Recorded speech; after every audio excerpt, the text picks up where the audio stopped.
Immanuel Kant, Fundamentación de la Metafísica de las Costumbres, 1785, sección primera. Permítaseme comenzar con la única proposición que no admite controversia alguna entre los seres racionales. Nada en el mundo, ni siquiera fuera de él, puede ser considerado bueno sin restricción, excepto la buena voluntad. Los talentos del espíritu, las cualidades del temperamento, las dádivas de la fortuna, todo ello puede volverse extremadamente malo y dañino, si la voluntad que ha de hacer uso de ellos no es buena.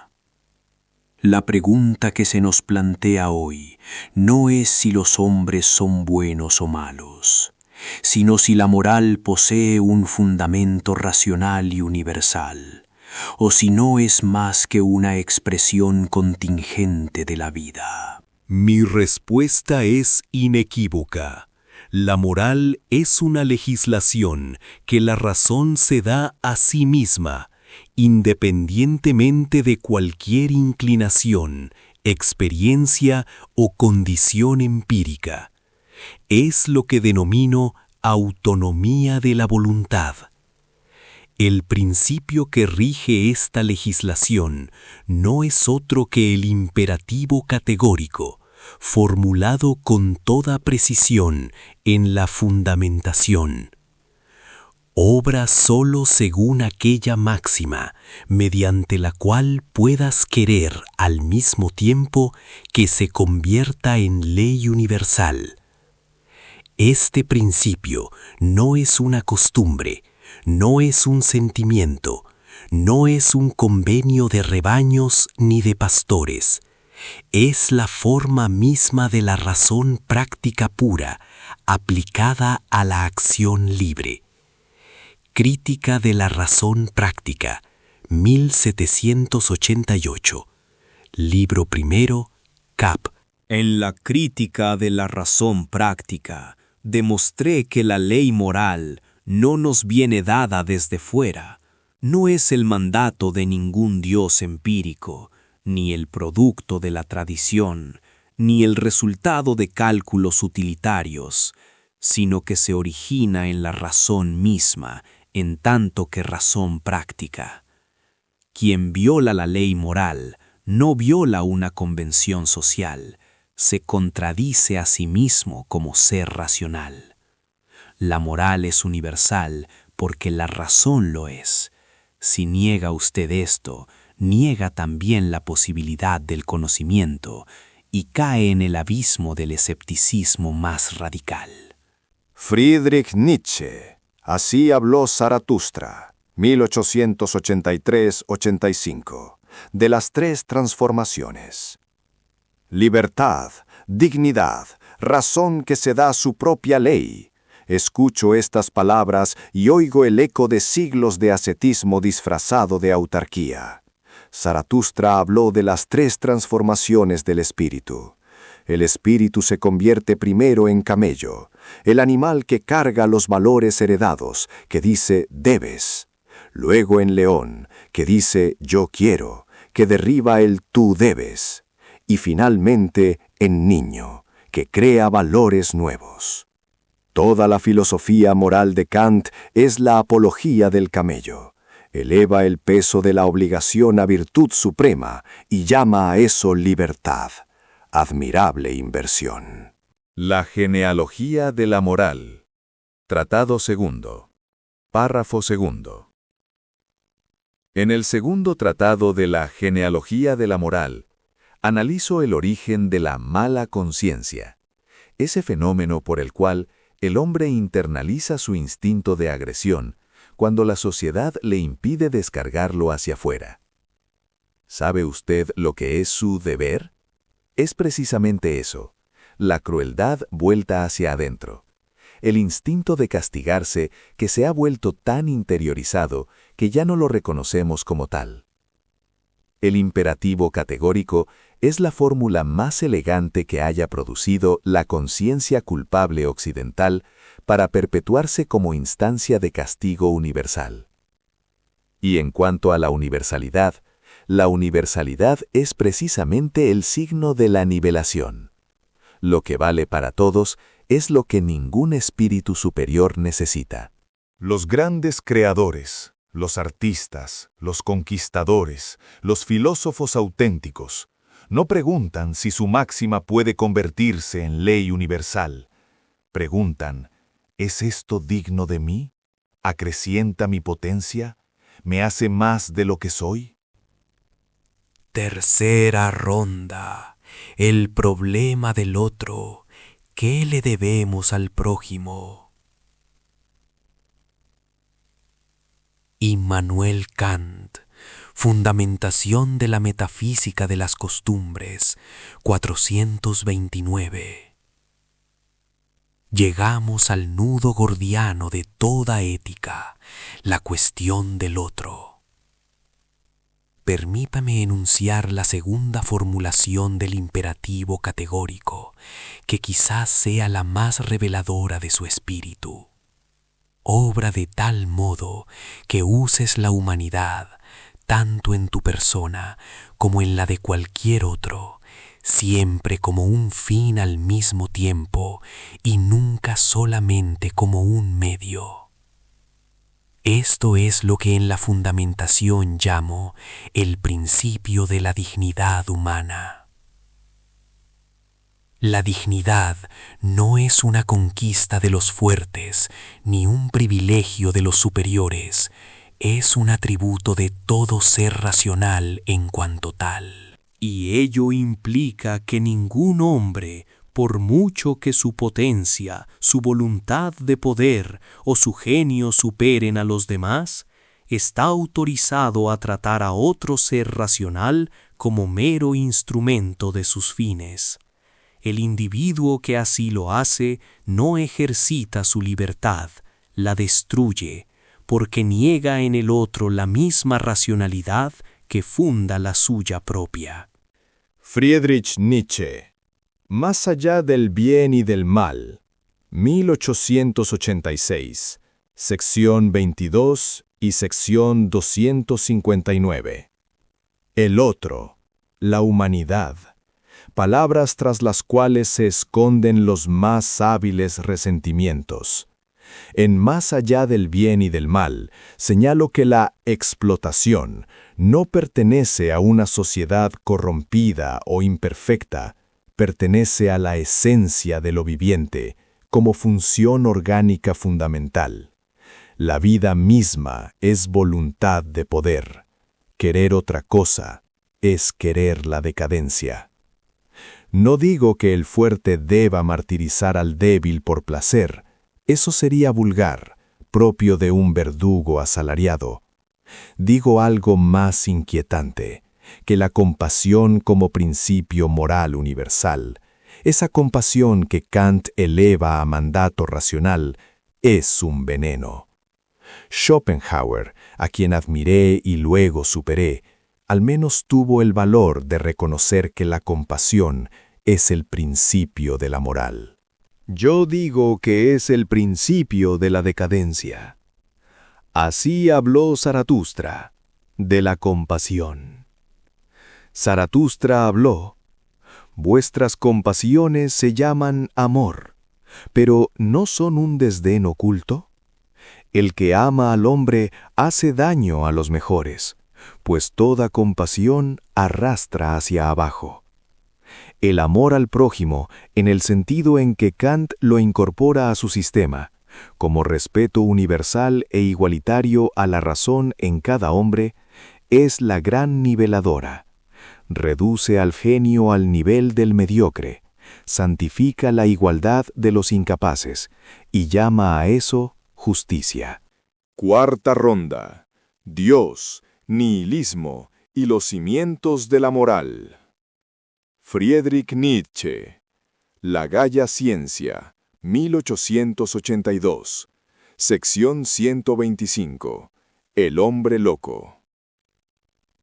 Permítame ahora plantear la pregunta que usted, Kant, jamás se atrevió a formular hasta sus últimas consecuencias.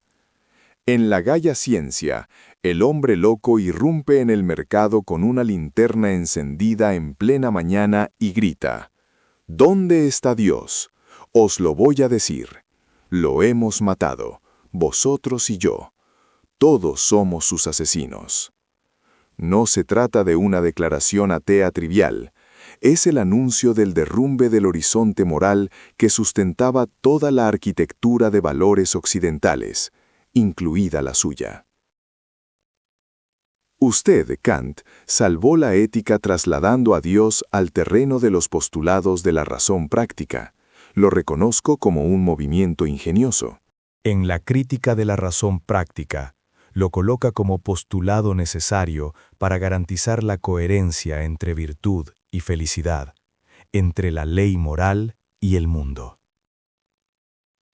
Pero una vez muerto Dios como fundamento de la cultura, ¿qué sostiene su imperativo? ¿La razón? Pero la razón es también un instrumento biológico, un órgano de la vida al servicio de la conservación. No hay razón pura que no sea razón de algún animal particular. Immanuel Kant, Crítica de la razón práctica, 1788. Dialéctica, existencia de Dios como postulado. Advierto que Nietzsche me atribuye una ingenuidad que no tengo. Nunca afirmé que la ley moral dependa de la existencia de Dios. Eso sería precisamente la heteronomía que combato. La ley moral es anterior a cualquier teología. No obedezco porque Dios manda, sino que Dios, como idea de la razón práctica, no como ser empíricamente demostrable, es postulado porque la coherencia del sistema moral lo requiere. La distinción es capital y Nietzsche la ignora. En cuanto al nihilismo, sí, acepto el desafío. Si se niega toda objetividad de la razón práctica, si se reduce toda norma a expresión de poder o de biología, entonces no hay ningún superhombre que sea preferible a ningún otro. Solo hay fuerzas que se imponen. ¿Con qué derecho podría Nietzsche afirmar que la vida de afirmación es superior a la de resentimiento? ¿Superior según qué criterio? Si no hay criterio racional universal, el criterio del superhombre es tan arbitrario como cualquier otro. El nihilismo que Nietzsche diagnostica lo consume también a él. Fundamentación de la metafísica de las costumbres. Sección segunda. La autonomía de la voluntad. Lo que mi sistema preserva, incluso sin Dios como garante externo, es la razón como legisladora autónoma. La ley moral no necesita cielo ni tierra para ser válida. Necesita únicamente que existan seres capaces de representarse principios de acción y de actuar conforme a ellos. Mientras exista un ser racional, existirá el imperativo categórico como forma de su libertad posible. Eso no es ilusión del rebaño, es la condición de posibilidad de toda comunidad moral entre seres libres. Quinta ronda. Réplicas finales. La transvaloración contra el reino de los fines. Friedrich Nietzsche. Así habló Zaratustra, del camino del Creador. Kant me acusa de nihilismo. Es el argumento más cómodo que puede esgrimirse contra quien destruya ídolos. Acusarle de no tener nada que poner en su lugar. Pero precisamente en Zaratustra yo señalo el camino. La transvaloración de todos los valores. La creación activa de nuevas tablas. Zaratustra no predica la nada. Predica el eterno retorno. Y el amor fati, el amor al destino. La aceptación jubilosa de todo cuanto es, y fue, y será. La pregunta no es, ¿qué debo hacer? La pregunta del camello que carga. Sino, ¿quién puedo llegar a ser? El superhombre no es un tirano, es el creador que supera la moral reactiva, el hombre que ya no necesita que su acción sea válida para todos, porque ha superado la necesidad de aprobación del rebaño. En el crepúsculo de los ídolos, 1888, Máximas y dardos, sección 8. Y debo señalar algo que usted, Kant, no ve. Su reino de los fines, esa magnífica utopía racional en la que todos los seres racionales se tratan mutuamente como fines, es una secularización del reino de Dios. Ha vaciado el cielo cristiano y ha puesto en su lugar la razón. Admirable sustitución. Pero el movimiento es el mismo, postular un más allá normativo que condena el mundo tal como es. Yo propongo lo contrario, decir sí al mundo, a este mundo, al único que existe. Immanuel Kant. Crítica de la razón práctica. Conclusión. El cielo estrellado sobre mí y la ley moral en mí. Terminaré con las palabras que elegí para cerrar la crítica de la razón práctica, porque ninguna reflexión posterior las ha superado para expresar lo que en verdad importa. Dos cosas llenan el ánimo de admiración y respeto siempre nuevos y crecientes, cuanto más reiteradamente y con mayor persistencia se ocupa de ellas la reflexión. El cielo estrellado que está sobre mí y la ley moral que hay en mí. El cielo estrellado me recuerda que soy una criatura entre criaturas, un punto minúsculo en el universo empírico. La ley moral me recuerda que en otro sentido soy infinito.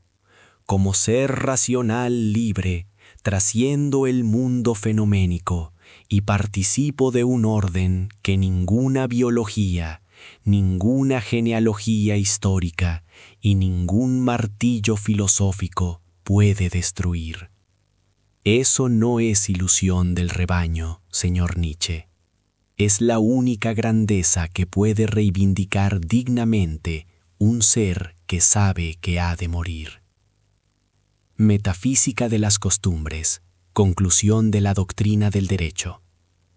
Nietzsche exhorta a crear valores nuevos.